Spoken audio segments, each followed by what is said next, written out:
안녕하세요. 저는 호스피스 간호사로 일하고 있는 50대 초반 여성입니다. 일을 하면서 참 많은 사람들을 만나기도 하는데요.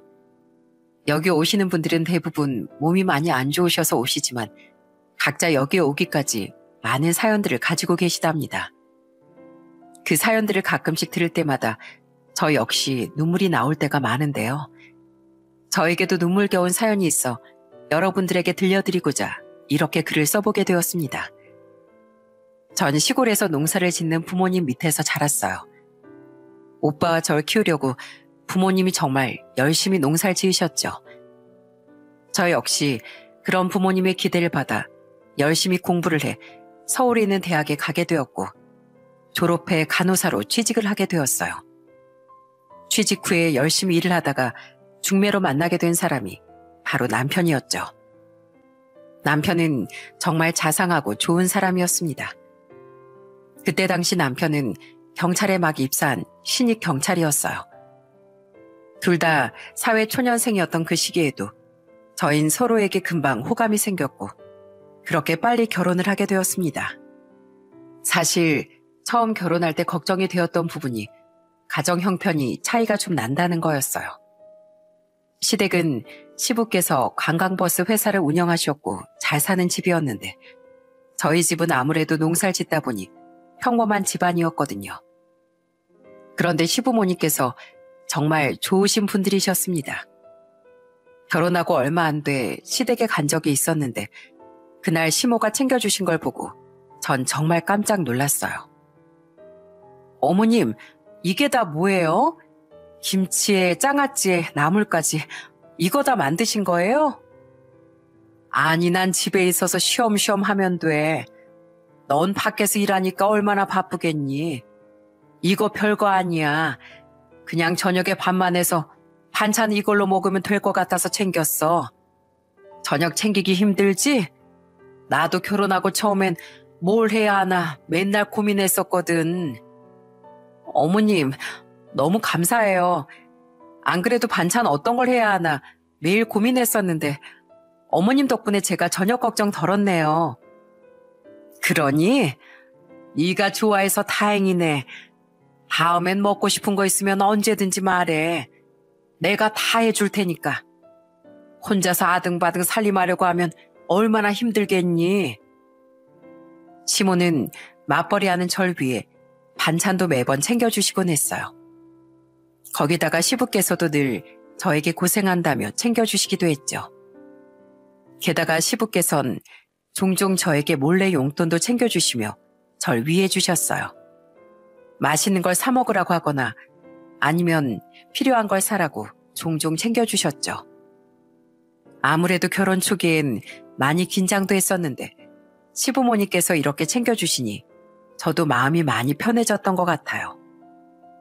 그런데 시부모님은 너무 좋았지만 딱 두 사람이 문제였습니다. 바로 시숙과 신우였어요. 시숙과 신우는 말 그대로 개념 없고 필터 없이 말을 내뱉는 사람들이었어요. 결혼하고 나서 시숙과 신우는 며느리의 길을 잡아야 한다며 매번 제 앞에서 말을 하곤 했어요. 아유, 며느리가 이렇게 늦게 와도 되나? 며느리면 일찍 와가지고 엄마 대신해서 음식 차리고 청소하고 준비하면 앉는 거 아니야? 하여튼 우리 엄마 아빠도 영 독하지 못해서 큰일이야, 큰일. 오빠, 그치? 나도 그렇게 생각해. 원래 새 식구 들어오면 제대로 잡돌이 해야 하는 건데 엄마 아빠는 그런 걸 못한다니까. 옳게 너무 늦게 온 거 아니야? 벌써 엄마가 음식 다 했어. 일찍 와서 음식 해야지.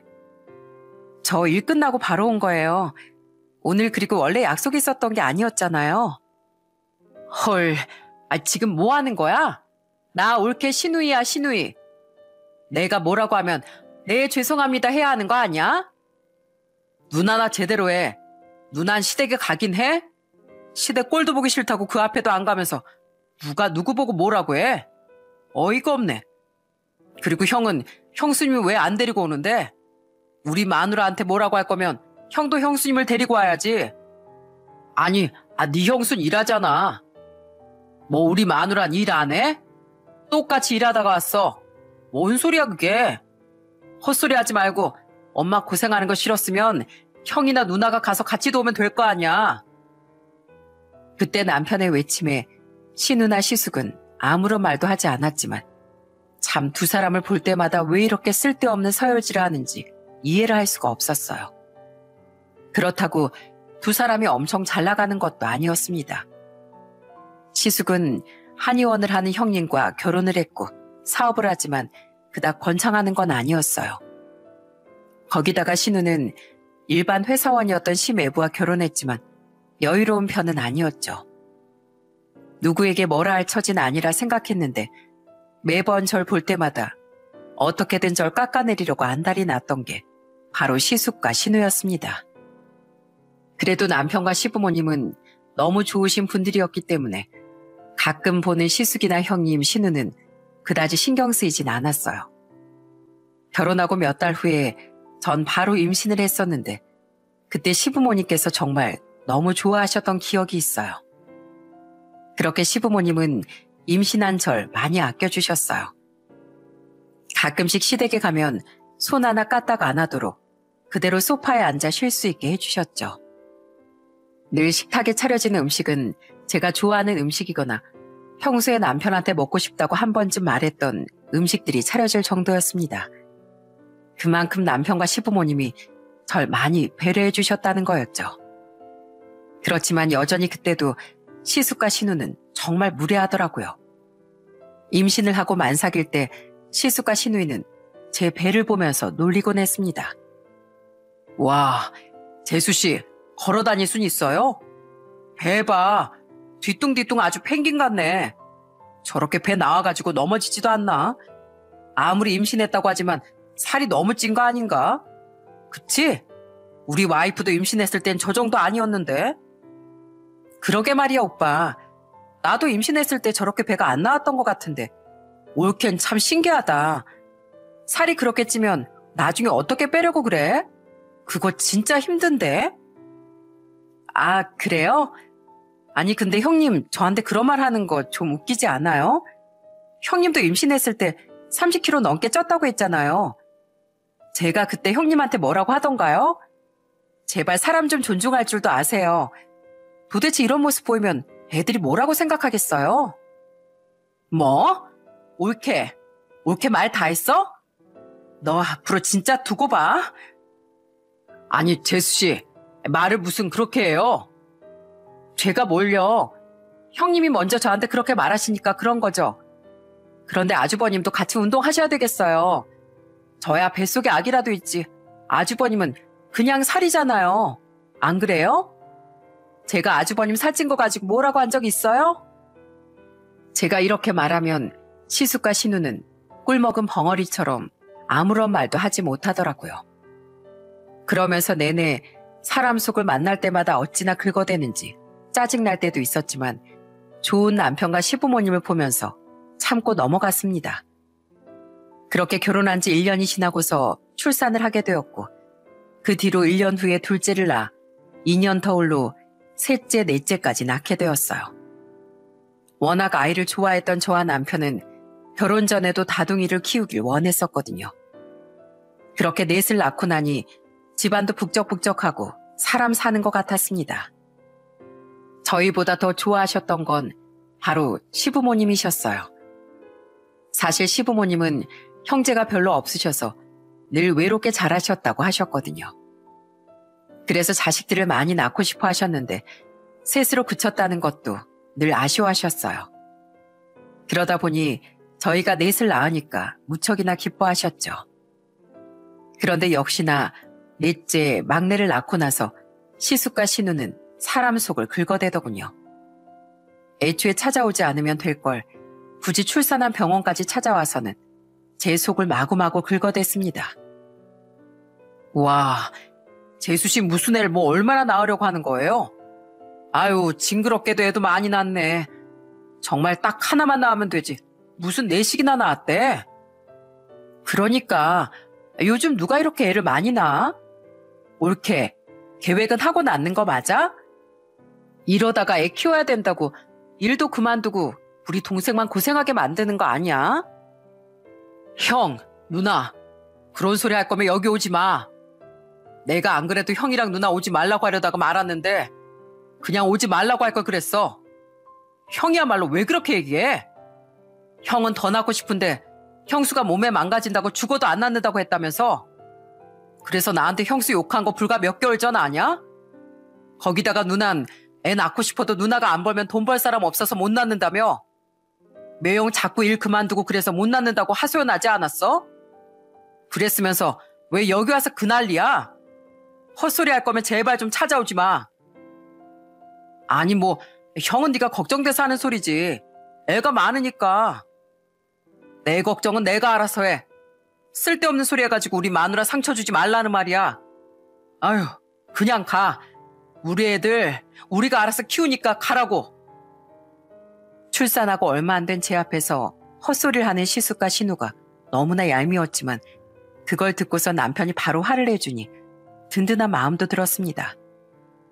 남편은 경찰서에서 표창도 받고 정말 자랑스러운 사람이었어요. 항상 든든하게 제 편이 되어주는 사람이라 아무리 시숙과 신우가 얄밉게 굴어도 대수롭지 않게 넘어갈 수 있었죠. 거기다가 남편은 저희 부모님께도 참 잘했습니다. 바쁜 와중에 수학기가 되면 남편이 따로 시간을 내서 늘 촌에 내려가 수학을 도와주기도 했어요. 그러다 보니 엄마 아빠도 남편을 참 좋아했었죠. 자네, 이거 새참 좀 들게나. 자네 이 파전 좋아하지? 저번에 왔을 때 몇 장이나 먹었더라. 자네 장모가 자네 이거 좋아한다고 오늘 한 50장은 붙일 것 같아. 어제 해삼으로 어찌나 많이 사왔던지 오늘 그거 자네가 다 먹고 가게. 아유, 진짜요? 아유, 장모님 파전이면 제가 하루 종일 먹어도 더 먹을 수 있죠.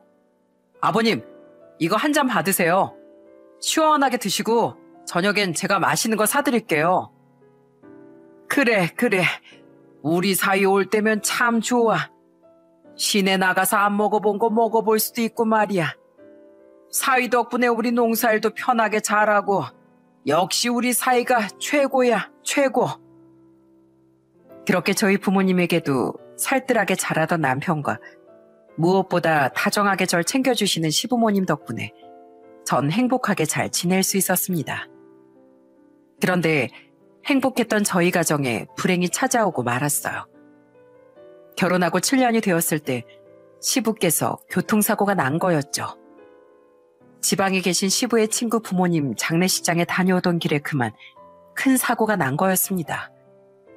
부랴부랴 119에서 연락이 와 병원으로 향했는데 이미 시부께선 세상을 떠나신 상태였어요. 저희 가족들은 모두 절망하고 오열했습니다. 급하게 장례를 준비하면서 저와 시모는 서로를 부둥켜 안고 오열할 수밖에 없었어요. 세상에 어떻게 이런 일이 있다니. 어떻게 잘 사는 사람을 이렇게 허망하게 데리고 가. 아이고, 난 어떻게 살라고 이렇게 가버려. 어떻게 이럴 수가 있어.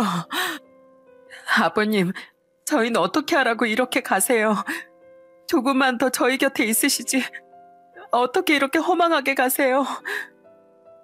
경아야, 이제 어떻게 하니. 네 시아버지 불쌍해서 어쩌니. 손주들 커가는 것도 못 보고 억울해서 어떻게 눈을 감어. 어떻게 하니 경아야. 너무나 비통하고 원통해하는 시모를 보며 전 눈물을 멈출 수가 없었습니다.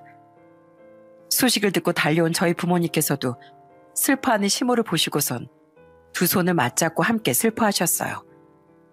저희 부모님께서도 장례식 내내 자리를 지켜주셨어요. 시모가 아무것도 먹지 않고 힘들어할 때면 엄만 시모 곁에 가 식사를 챙겨주시고 손도 맞잡아 주셨습니다. 그리고 아빠는 남편과 함께 장례를 치르면서 남편을 위로해 주셨어요. 이렇게 모든 식구들이 노력하고 있음에도 불구하고 그때조차도 정신 못 차린 사람들이 있었습니다. 바로 신우와 시숙입니다. 신우와 시숙은 시부 장례식장에서부터 재산 얘기를 꺼내기 시작하더라고요. 그 와중에 그런 생각이 난다는 것조차 어이가 없었지만 자기 몫을 챙기는 모습에 정말 할 말을 잃었습니다. 그나저나 엄마, 그럼 아버지 회사 정리하고 매각한 돈은 어쩔 거야? 아무래도 내가 큰형이니까 내가 관리해도 상관없긴 한데 엄마 혼자서 그거 다 정리하려면 힘들잖아. 그냥 나한테 맡겨. 무슨 소리야, 오빠. 그걸 왜 오빠한테 맡겨? 엄마, 그거 내가 잘 처분해서 나눠줄게. 그러니까 나한테 맡겨. 내가 하면 된다니까. 아빠 뭐 다른 재산은 없어? 보험금이나 뭐 이런 것도 있잖아. 도대체 지금 무슨 소리 하는 거야? 형이랑 누나 진짜 제정신이야? 아버지 돌아가신 지 얼마나 됐다고 재산 얘기를 해? 슬프지도 않아? 진짜 미친 거 아니야? 재산이고 나발이고 헛소리 할 생각 있으면 아버지 잘 가실 수 있게 기도라도 해. 어떻게 이 와중에 재산 얘기를 꺼내? 형이랑 누나가 자식이 맞아? 자식으로서 할 수 있는 말이 고작 그거밖에 없어? 진짜 실망이다, 실망. 돌아가신 아버지도 형이랑 누나가 이러는 거 알면 속 터져서 발도 안 떨어지시겠어. 시숙과 신우의 말에 남편은 너무나 화가 나 소리를 쳤고 그제서야 시숙과 신우는 재산 얘기를 하지 않더라고요. 형님이라는 사람은 시부 장례식 때도 발인 때나 모습을 비출 뿐이었죠. 엉망인 이런 상황 속에서 저와 남편은 더 정신을 차려 시모를 챙겨야 되겠다는 생각을 했어요. 장례식이 끝나고 시숙과 신우는 또다시 재산 얘기를 꺼냈더라고요. 고민을 하던 시모는 시부가 운영했던 버스 회사를 매각하게 되었습니다. 매각을 하고 얻게 된 돈은 자식들에게 다 똑같이 나눠주게 되었어요. 그제서야 시숙과 신우도 재산 어쩌고 하면서 시모에게 말을 꺼내지 않았죠. 그런데 시부의 장례식 이후 시모의 모습이 달라지기 시작했어요. 너무 우울해하고 힘들어하셨죠. 시모에게 전화를 할 때면 시모는 정말 힘들어하는 모습을 보이셨어요. 어머님, 식사는 하셨어요? 아까 낮에 가보니까 집에 안 계시던데 어디 갔다 오셨어요? 네 시아버지한테 갔다 왔어. 내일 비 온다고 하길래 걱정돼가지고. 아휴, 요즘 꿈속에 네 시아버지가 자꾸 나온다. 혼자서 떠나려고 하니까 쓸쓸한지 매일매일 이렇게 나오는데 아무리 불러도 오질 않고 어쩌면 좋니? 어머님, 다음엔 저랑 같이 가요. 어머님 혼자 가시지 마시고요. 어머님 식사 잘 챙겨 드셔야 돼요. 아버님이 어머님 식사 잘 안 하시니까 걱정되셔서 그러신가 봐요. 내일은 저랑 점심도 같이 드세요. 제가 점심시간에 나올게요. 하루하루 기력을 잃어가는 시모를 볼 때면 저와 남편은 정말 걱정이 많았어요. 아무리 전화를 자주 드려도 시모의 우울증은 점점 심해지기만 했습니다.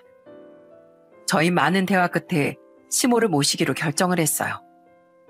이대론 시모를 혼자 두면 안 되겠다는 생각이 들었거든요. 시모에게 저희의 생각을 전달하니 너무나 좋아하셨죠. 오로지 시모의 건강을 위해 선택한 일이었지만 그런 선택도 고깝게 생각을 하는 사람이 있었습니다. 물론 그 사람들은 시숙과 신우였죠.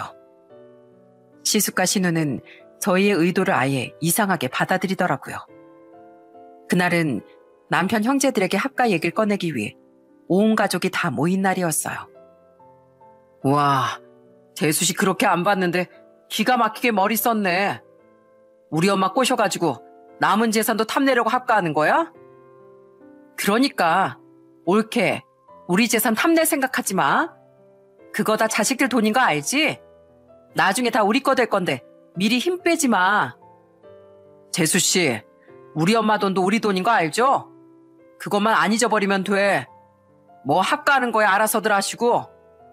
그리고 합가하면 우리 엄마한테 잘해야 하는 건 뭐 당연한 거니 알겠죠?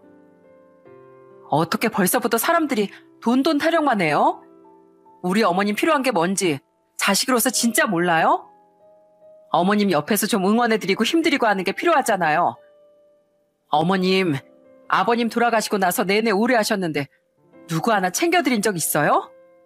어떻게 매번 돈거리세요? 해도 해도 정말 너무하네. 그러면서 저한테 돈 욕심 낸다고 할 수 있어요? 염치 없는 두 사람을 향해 전 그동안 참았던 말을 퍼부었고 두 사람은 아무런 말도 하지 않았습니다. 그렇게 시모께서 애지중지 키웠는데 어째서 저 두 사람은 돈만 밝히는지 제가 다 속이 터지더군요. 그렇게 합가라고 나서 정말 행복하게 잘 지냈어요. 특히나 손주들과 시간을 많이 보내니 시모의 마음이 점점 괜찮아졌습니다. 아이고, 우리 강아지들 할미랑 사니까 좋아? 할민 우리 강아지들이랑 같이 사니까 너무너무 행복해. 할머니, 저도 좋아요.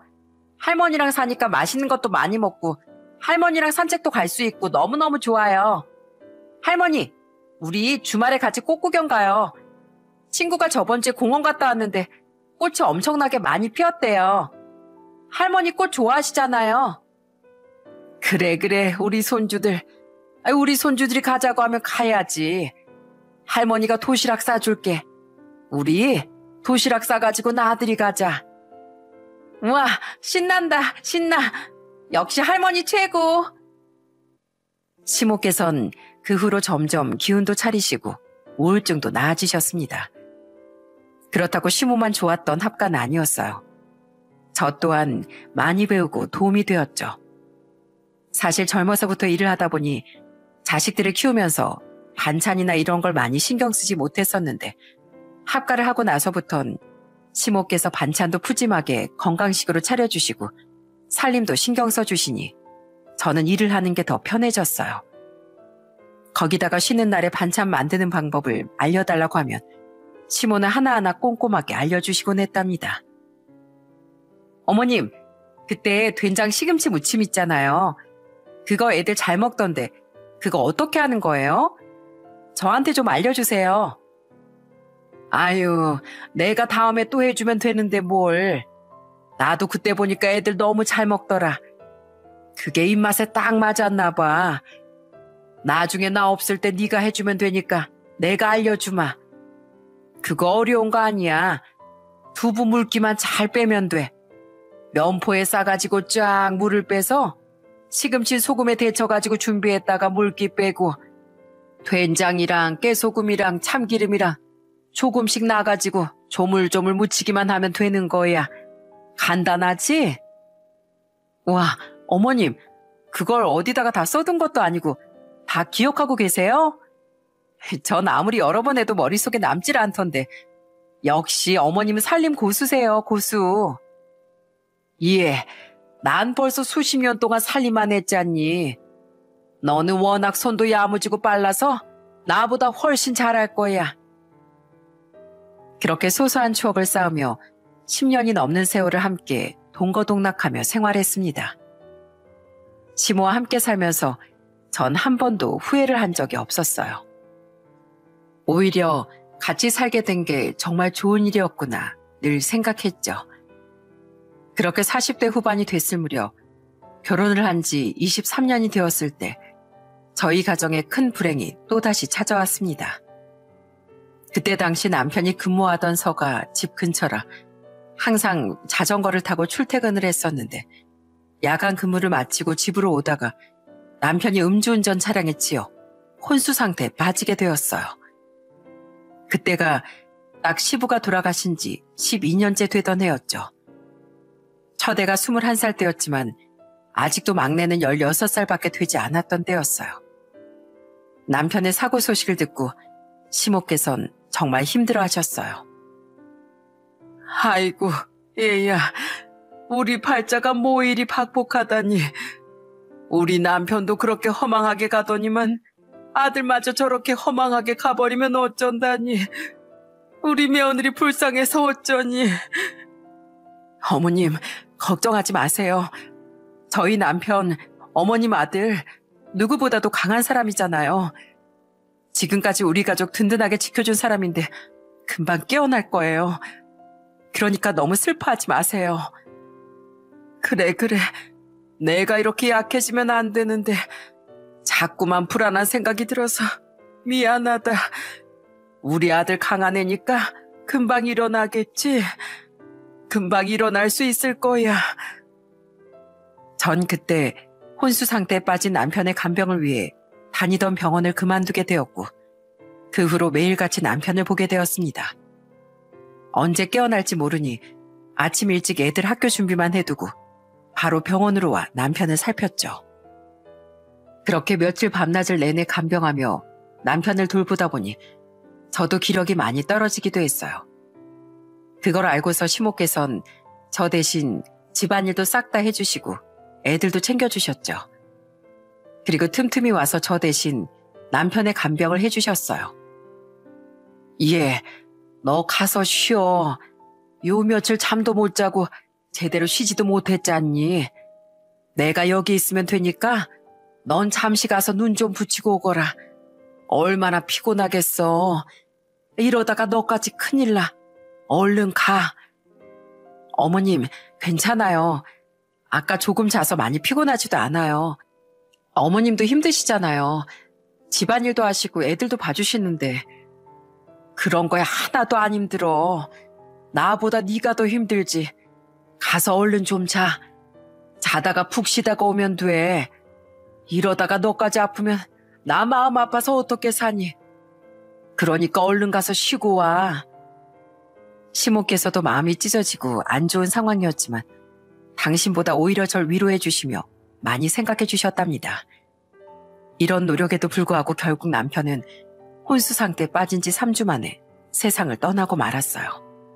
장례식장에서 자식들을 보니 눈물만 나오고 영정사진만 봐도 눈물이 절로 나왔습니다. 심장 한쪽이 뻥 뚫린 것처럼 허전하고 허무하고 너무나 슬펐어요. 여보, 어떡해. 우리 애들 이제 금방 클 텐데 막내 20살 되는 것도 봐야 하는데 당신 은퇴하고 나랑 세계 일주도 하기로 했잖아. 근데 그 약속도 못 지키고 이렇게 가버리면 어떡해. 지금껏 고생만 했던 당신 불쌍해서 어떡해 해. 아이고, 애미야. 다 내 탓이다. 내 탓. 내 팔자가 사나워가지고 우리 며느리까지 힘들게 하는가 보구나.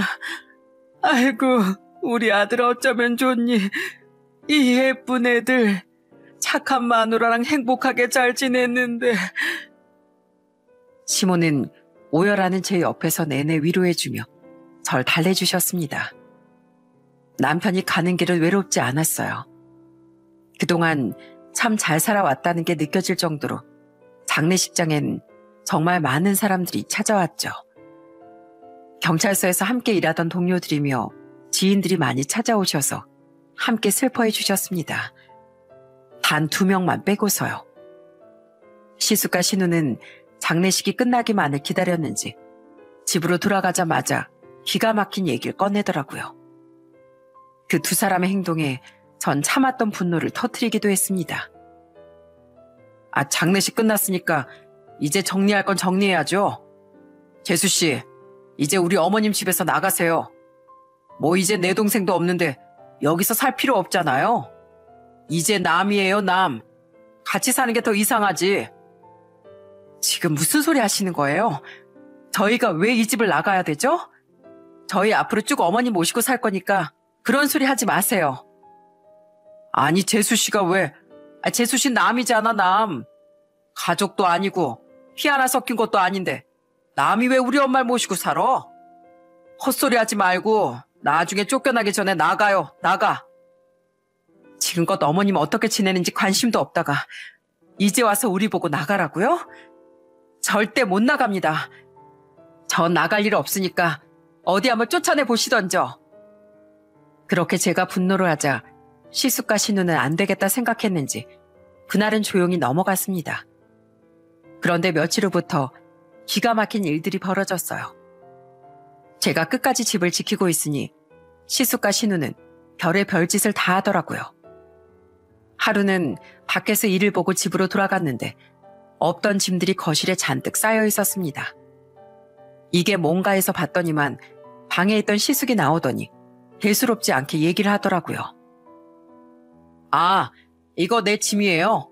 앞으로 나 여기서 지낼 거니까 그렇게 아시고 어차피 우리 엄마 집인데 뭐 내가 보고할 필요도 없지 않나? 지내시든지 말든지 알아서 하시는데요. 아주버님 짐은 직접 정리를 해야죠. 이렇게 거실에 놔둔게 할 거면 생활을 어떻게 해요? 저기 방 하나 드릴 테니까 저기 정리해서 지내세요, 그럼. 아니, 난 이게 편한데. 짐 여기다 두고 생활할 거니까 뭐 불편한 사람이 나가 살던지. 뻔뻔하게 집으로 들어온 시숙을 보면서 어처구니가 없어 말문이 막힌다는 게 이런 거구나 싶더라고요. 그리고 시숙과 신우 두 사람은 남편이 세상을 떠나자마자 다시 돈 타령을 시작했어요. 그간 집안 중심을 잡으며 온갖 행패를 막아줬던 남편이 사라지니까 이젠 자기들 세상이 되었다고 생각했는지 시도 때도 없이 시모에게 나타나 돈을 달라며 요구하곤 했죠. 엄마, 이번에 나 진짜 좋은 사업 아이템이 생각났다니까? 엄마, 나 평생 한의사 와이프한테 기죽어서 사는 거 싫을 거 아니야. 나도 대박 한번 쳐봐야지. 그러니까 엄마가 좀 도와줘. 엄마 돈 좀 있지? 그거 나한테 투자 좀 해주면 안 돼? 잘 되면 내가 고스란히 되돌려줄게. 시숙은 시도 때도 없이 사업 자금을 빌려달라며 난리였습니다. 그리고 시숙뿐만이 아니었어요. 엄마, 우리 아들이 유학 가고 싶대. 요즘 애들 알지? 하나 뒤떨어지면 나중에 사회생활 제대로 못하는 거. 요즘 성공하려면 다들 유학 보내야 한다던데. 알잖아. 우리 형편에 유학 보내기 힘들다는 거. 그래도 보내만 주면 나랑 남편이랑 열심히 일해서 공부시킬 거야. 근데 보내기가 힘들어서 그러네. 엄마가 우리 아들 유학 가는 거 좀 도와주면 안 돼? 신우는 본인 아들 유학 자금을 대달라며 난리였죠. 그런 모습을 볼 때면 참 자식이라고 있다는 게 저런 꼴이라니 한심하기 짝이 없었어요. 그리고 그런 자식들의 요구를 매번 들어야 하는 시모가 너무나 안쓰러웠습니다. 그래서 제가 대놓고 두 사람과 크게 싸우기도 했어요. 그렇게 찾아올 때마다 매번 시숙과 신우가 저와 다투니 중간에 있던 시모도 많이 난감해하셨습니다. 그렇게 5개월의 시간이 흐르면서 갑자기 시모가 절 불렀어요. 얘야, 이제 그만하자. 나 다른 것보다 네가 이렇게 속상해하고 힘들어하는 거 보기 싫어. 나 때문에 너희들 매번 이렇게 싸우는 거 보기 너무 힘들다. 어머님, 저희 나가시면 혼자서 못 버티세요. 이러다가 자식들한테 당하신다고요. 제가 끝까지 어머님 지켜드릴게요. 어머니 걱정돼서 제가 어떻게 나가요? 괜찮어. 그래도 내가 애민데 쟤들이 그렇게 심하게 하겠니? 너도 힘들고 우리 손주들도 힘들고 자꾸 이렇게 힘들어하는 거 보니까 내 마음이 찢어질 듯이 아파. 나 혼자 힘들면 될걸. 니들까지 힘들어하게 만들고 정말 미안하다. 내 알아서 정리할 테니까 이제 그만 너도 네 살 길 찾아서 가거라. 어머님, 하지만 며느라, 제발 내 부탁이니 한 번만 들어다오. 남편도 떠나 힘든 널 나 때문에 붙잡고 있는 것 같아서 내내 마음이 안 좋았어. 아직 창창한 나이에 나 때문에 이렇게 세월 낭비할 수 없잖니. 그러니까 내 말 들어. 내 부탁 꼭 들어다오. 그렇게 시모는 저를 눈물로 설득하셨습니다. 시모는 손주들과 자식들, 그리고 제가 싸우는 모습을 보는 것도 힘들었지만 무엇보다 제 인생을 위해서 그렇게 설득을 하셨어요. 그 후로 저와 애들은 시모의 집을 나와 살게 되었어요. 시모한테선 한두 번 정도 연락이 왔지만 어느 순간부턴 연락도 끊기고 말았죠. 전화를 해보니 전화번호도 바뀐 것 같더라고요. 그래서 시숙과 신우에게도 시모의 연락처를 부탁을 해보았지만 연락처는커녕 연락을 하지 말라는 말만 들었죠. 너무 답답해 한 번은 시모 집으로 찾아가기도 했는데 벌써 집까지 팔아버렸더라고요. 어디로 가신 걸까 소식을 알 수 없다가 다른 이웃 주민이 알려준 얘기로 시모의 소식을 겨우 알게 되었습니다. 시모는 집을 정리하고 시숙네로 들어가셨다고 하시더라고요. 아무래도 아들과 같이 잘 살려고 그랬나 보다 생각하고 저도 나중에 시모가 전화가 오기만을 기다리게 되었어요. 그 뒤로 전 호스피스 간호사로 근무를 하게 되었습니다. 사실 남편 간병을 할 때부터 호스피스 간호사에 대해 관심을 갖고 있었거든요. 교육을 받아야 한다고 해서 쉬는 동안 교육도 받고 3년 동안 임상 경험을 쌓은 후에 간호사로 정식 근무를 시작하게 되었죠. 그렇게 일을 시작한 지 6년 정도 지났을 무렵이었습니다. 어느 날 마스크를 쓰고 낯익은 사람이 저에게 찾아왔어요. 저는 그 사람을 보고 깜짝 놀랄 수밖에 없었어요. 그건 바로 저의 시모였습니다. 어머님, 여기는 어쩐 일이세요? 아니, 그동안 어떻게 지내셨어요? 연락도 없으시고 전화도 바꾸시고 집도 팔아버리시고 제가 얼마나 어머님 연락을 기다렸는데요. 에미야, 잘 지냈니? 보고 싶었다. 내가 이제야 널 이렇게 볼 수 있게 됐구나. 이렇게 일하고 있는 모습 보니까 참 좋네. 그렇지. 우리 며느리 이렇게 훌륭한 사람이었지. 근데 여긴 어떻게 오신 거예요? 뭐 누구 간병이라도 오신 거예요? 아니면 아시는 분이 여기 계신 거예요? 아니다. 나 여기 입원하려고 왔어. 내가 마지막은 우리 며느리 있는 곳에서 보내려고. 이렇게 마지막이 되어서야 널 볼 수 있었구나. 저는 시모의 말에 너무나 놀랐습니다. 시모는 호스피스에서 마지막을 보내고자 오신 거였어요. 나중에 시모의 병명을 보고 전 충격을 받았습니다. 시모는 말기암 환자셨어요. 마지막 여생을 그나마 고통 없이 보내기 위해 이곳에 찾아온 거였죠. 그런데 병원 입원을 하러 왔을 때도 누군가가 함께 온 것이 아니라 혼자서 버스를 타고 오셨더라고요. 입원 수속을 다 마치고 나중에 시모의 얘기를 들어보니 정말 기가 막혔습니다. 어머님, 이게 어떻게 된 거예요? 왜 여긴 혼자 오신 거고요? 버스 타고 오셨어요? 아니, 아주버님이나 형님은 어쩌시고요? 에휴, 그게 말이다. 그 자식들, 참 내 배 아파 난 자식들이지만 어떻게 그렇게 컸는지 내가 너무나 후회되고 원통했어. 그 집 말이다. 네 시아버지가 남긴 그 집. 그걸 팔고 자기들이랑 살자고 네 아주버님이랑 형님이 와서 얘기하더구나. 난 하도 나한테 그렇게 말하길래 얘들이 이제 정신 좀 차렸나 보다 생각했지. 그 집을 팔고요? 그 집 40평이 넘어서 못해도 10억이나 됐을 텐데 그건 어떻게 하셨어요? 설마 다 줘버린 건 아니시죠? 아이고, 내가 바보였지, 바보였어.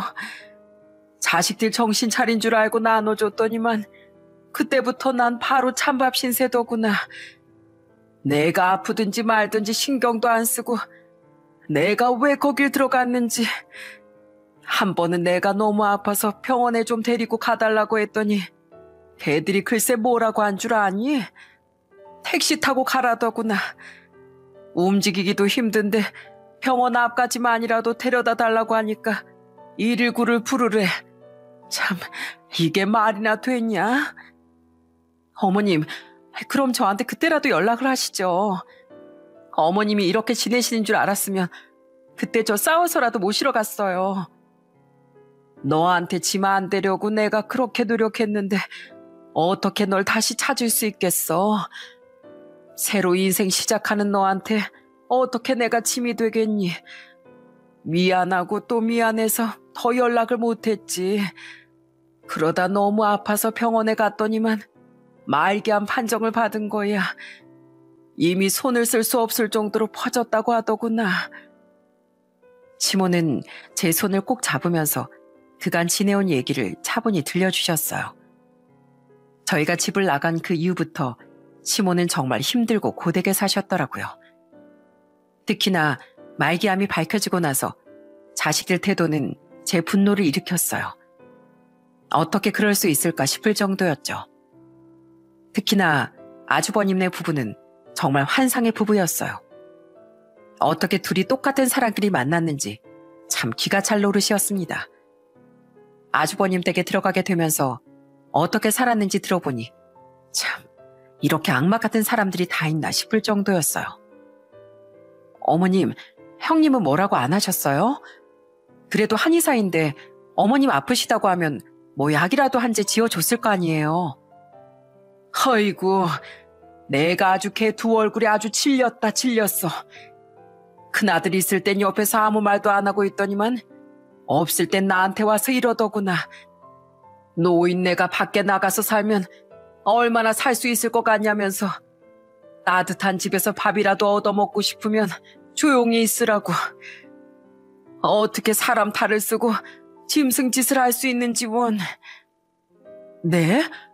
아니 TV에도 나오면서 온갖 고상한 척은 다 하더니만 어머님한테 그랬다고요? 그래. 아파서 약 좀 사달라고 하면 알아서 사다 먹으라고 하거나 바쁘다고 그냥 나가버리기 일쑤였어. 그래 놓고선 집안일은 다 나한테 맡겨놓고 제대로 안 하면 하는 일도 없다면서 날 짐짝 취급하더라. 세상 사람들 걔가 그럴 거라고 누가 상상이나 하겠니? 형님은 TV에도 간혹 나오던 사람이었는데 어떻게 자기 본성을 숨기고 뻔뻔하게 TV에 나오는지 지금도 가끔 볼 때마다 치가 떨릴 지경이에요. 그리고 남보다 더한 어머님 자식들은 제 속을 뒤집어 놓았습니다. 사람이 되어서 어떻게 그럴 수 있는지 시모의 얘기를 들으면 들을수록 제가 더 부하가 치밀어 오르더군요. 아들이랑 딸한테도 말기암이라고 했다면서요. 근데 왜 여기 입원할 때 같이 안 오셨어요? 저 있어서 안 온대요? 아니면 뭐 다른 일이라도 있었던 거예요? 아무리 그래도 말기암 그 힘든 몸을 어떻게 혼자서 가라고 할 수 있대요? 말도 마. 내가 암이라고 말하니까 걔들 어쨌는지 아니? 나한테 보험 뭐 들어놨냐고나 묻더라. 진단금 받을 수 있다느니 어쩌느니 어디에 보험이 가입되어 있냐면서 종이랑 펜 들고 와서 쓰라고 하는데 어찌나 기가 막히던지. 뭐라고요? 어디 그런 불효자식들이 다 있대요. 어머님, 그걸 그냥 다 두셨어요? 머리라도 한 대 때리셨어야죠. 그래서 펜 들고 아들한테 던져버렸어. 그랬더니 지금까지 먹여주고 재워준 값이 얼만데 이 행패냐면서 아주 그냥 화를 내는데 내가 기가 막혀서 정말 지금껏 애미 가지고 있는 거 다 벗겨먹더니만 얼마나 더 벗겨먹어야 속이 편하겠냐고 소리 지르니까 그제서야 나가더구나. 어머님, 이건 아니에요. 저 진짜 못 참겠어요. 지금이라도 가서 제가 따져야 되겠어요. 제가 아주 홍군형을 낼 거예요. 됐어. 내가 죽을 날 앞두고 생각해보니까 다 부질없더라. 정신 못 차리는 것들은 그냥 두고 우리 마지막까지 행복하게 잘 지내보자. 난 그것밖에 바라는 거 없어. 시모는 자식에게 받은 배신감이 정말 큰 듯 싶었습니다. 그런 시모가 안쓰러워 전 더 잘하려고 했죠. 마지막 가시는 길이라도 행복하게 해드리고 싶었어요. 그래서 자식들에게 할머니 소식을 전하게 됐습니다. 저희 애들은 그 소식을 듣고 매일같이 시모를 찾아왔어요. 큰애부터 넷째까지 매일매일 찾아와 시모와 시간을 보내곤 했습니다. 시모는 그때 정말 행복해 보이셨어요. 아이고, 우리 강아지들 언제 이렇게 컸어? 이제 어른이 다 됐네, 다 됐어. 엄마가 참 잘 키웠다.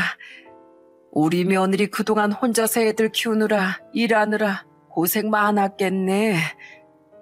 아유, 뭘요, 어머님. 어머님이 그동안 다 키워주셔서 제가 키울 땐 편했죠 뭐. 애들 많이 컸죠? 애들이 할머니 얼마나 보고 싶어 했는지 몰라요. 할머니 왜 연락도 안 했어요? 저 할머니 집에도 갔었는데 할머니 얼른 건강해지셔가지고 다음엔 저희랑 같이 꽃놀이 또 가요. 그때 기억나시죠? 그때 저희 진짜 행복하고 좋았잖아요. 그래. 우리 손주들 보고서라도 할미가 더 힘을 내야 되겠구나. 날 따뜻해지면 할머니 손잡고 꼭 나들이 가자. 그때까지 할머니가 건강하게 잘 버티고 있을게. 시모와 마지막으로 보낸 그 석 달은 지금도 기억에 많이 남습니다. 시모께선 종종 예전 당신의 신혼 때 얘기도 해주셨어요. 그때 얘기를 들어보면 남편이 참 시부를 많이 닮았었구나 생각이 들었죠. 예전에 내가 신혼 때 말이지, 네 시아버지가 집에 올 때마다 들꽃을 꺾어서 집에 가지고 왔어. 부엌에서 저녁을 하고 있으면 내 등 뒤에서 꽃 한 송이씩 주면서 얼마나 행복하게 해줬는지 아니? 그땐 시집살이도 참 힘들었는데 네 시아버지 덕분에 내가 버텼지. 근데 지금 생각해보니까 우리 막내가 똑 닮았던 것 같아. 그치? 맞아요, 어머님. 저희 남편이 아버님을 똑 닮았었네요. 어릴 때부터 남편이 진짜 사근사근 다정했어요? 그럼 다른 애들은 늘 툴툴대도 우리 막내는 이 엄마를 위해주고 아껴줄 줄 아는 효자였지. 분명 결혼하면 아내한테 잘할 거라 생각했었는데 역시나 잘하더구나. 좀 더 오래 같이 살았으면 좋았을 것을. 우리 며느리 혼자 이렇게 고생하게 해서 참 미안해. 고생은요 뭘. 저도 남편과 어머님이랑 지내면서 얼마나 행복했었는데요. 어머님, 그러니까 포기하지 마시고 조금만 더 저희랑 같이 행복하게 지내요. 그렇게 좀 더 버티시길 바라고 바랬지만 시모의 건강은 조금씩 나빠졌습니다. 마지막을 준비하던 시모는 어느 날 저의 손을 잡으며 한 가지 얘기를 해주셨어요. 저는 시모의 말을 듣고 눈물을 펑펑 쏟았습니다. 자, 이거 바꿔라. 이거 다른 거 아니고 네 선물이야. 그동안 너무너무 고생 많았다. 못난 시엠이 이렇게 챙겨주느라 정말 고생했어. 그래서 주는 선물이야. 어머님, 이게 뭐예요? 이거 땅 문서 아니에요? 그래, 이거 너한테 증여할 거야. 내가 뭐 해줄 건 없고 나 자식들한테 다 뺏겼어. 그래서 남은 건 이거 하나뿐이야. 이건 너한테 주려고 어떻게든 내가 지켜온 거야. 그러니까 애미야, 이거 꼭 바꿔라. 보험금도 아마 3억 정도 나올 거다. 수익잘 너로 변경했으니 이걸로 애들 잘 키우렴. 어머님, 이거 제가 받아도 되는 거예요? 그래, 이건 우리 손주들 잘 키우라고, 나중에 손주들 장가 가거나 시집갈 때 보태라고 마지막 선물로 주는 거야. 혹시라도 큰아들이랑 딸이 나중에 알게 되면 뭐라고 할까봐 법적으로 전혀 문제없게 증여할 테니까 그건 걱정하지 말고. 애미야, 그동안 정말 고마웠다. 내가 네 덕분에 행복하게 눈 감을 수 있겠어. 정말 고마워. 시모는 그렇게 저에게 2억짜리 땅 문서를 증여해 주시고 보험 수익자를 저로 변경해 주시고선 얼마 후 세상을 떠나셨습니다. 역시나 나중에 시모에게 재산이 있었다는 걸 알게 된 시숙과 신우는 저에게 찾아와 절 도둑이라며 따지기 시작했어요. 전 그런 두 사람의 모습을 보며 참았던 분노를 쏟아냈습니다. 야, 너 우리 엄마 또 찾아왔다며? 그러고선 돈 뜯어냈냐? 얼른 내놔. 그거 우리 거니까 얼른 내놓으라고. 아주 도둑이 따로 없네 정말. 뭐? 야, 너네들이 사람이야? 사람이냐고. 너, 시숙이라는 사람 너. 형님? 형님도 아니야 넌. 어머님이 어땠는지 알기나 해? 니들이 어머님 사람 취급도 안 하고 찬밥 취급했다며? 아프다는 사람, 혼자서 움직이기도 힘들다는 사람, 병원을 한번 모셔다 드리지도 않고 니들이 정말 사람이야? 어머님이 돌아가실 때 뭐라고 하셨는지 알아? 자식을 3명이나 낳았는데 진정한 자식은 일찍 죽고 껍데기뿐인 자식들만 남아서 눈물로 세월만 지내고 간다고 하셨어. 어떻게 사람이 이럴 수가 있어?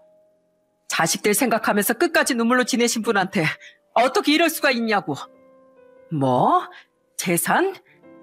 니들이 다 벗겨먹은 재산 그거 어머님 아버님이 눈물로 쌓으신 재산이야. 그걸 어떻게 뻔뻔하게 니들이 탐을 내? 제 화에 그제서야 사람인지 두 사람은 고개를 푹 숙이고선 아무런 말도 하지 않았습니다. 그때를 마지막으로 더 이상 그 두 사람을 본 적이 없어요.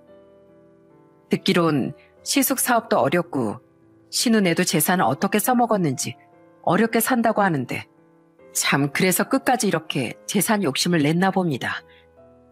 어머님이 떠나고 난 뒤 얼마 전이 1주년이었어요. 어머님 기일에 맞춰 찾아갔더니 시숙과 신우이는 오지도 않았는지 꽃이나 이런 것도 아무것도 없더라고요. 어머님 사진을 보고서 얼마나 눈물이 나던지 그 앞에서 펑펑 울다 왔습니다. 자식들 위해 헌신했던 사람, 며느리를 누구보다 위해줬던 사람, 손주들을 끔찍이 아꼈던 사람, 그 사람이 바로 저희 시어머니랍니다. 시어머님에게 꼭 전해드리고 싶은 말이 있어요. 어머님, 그곳은 아프지 않고 편안하신가요? 아버님과 그곳에서 다시 만나셨나요? 남편하고도 여기서 못 받은 효도 실컷 받으시면서 건강하게 잘 지내시고 계세요. 저도 여기서 제가 할 일 다 끝마치고 나면 나중에 꼭 다시 찾아뵐게요. 그때까지 꼭 행복하게 잘 지내세요. 정말 보고 싶어요, 어머님. 저는 아이들과 함께 행복하게 잘 지내고 있답니다. 어머님이 주신 유산은 잘 가지고 있다가 나중에 애들을 위해서 쓰려고요. 제 이야기는 여기서 끝이랍니다. 앞으로 남은 삶에선 누구보다 더 행복하게 잘 살기 위해 노력하려고요. 사실 부모라고 하면 자식에게 늘 희생해야 한다고 생각을 많이 하시잖아요. 그런데 무조건 헌신해선 안 되는 것 같아요. 자식들에게 스스로 할 수 있는 힘을 길러주고 자립할 수 있도록 도와주는 게 부모의 역할이 아닌가 싶습니다. 누구보다 행복을 바라며 앞만 보고 열심히 일하시는 분들 많으시죠? 그렇지만 되돌아보면 매일 쳇바퀴처럼 돌듯 일만 하고 행복한 추억은 없을 때가 많더라고요. 가끔은 내 삶을 돌아보고 쉬어가는 것도 좋은 일이라고 생각합니다. 여러분들의 행복을 위해서요. 제 이야기를 들어주셔서 정말 감사합니다.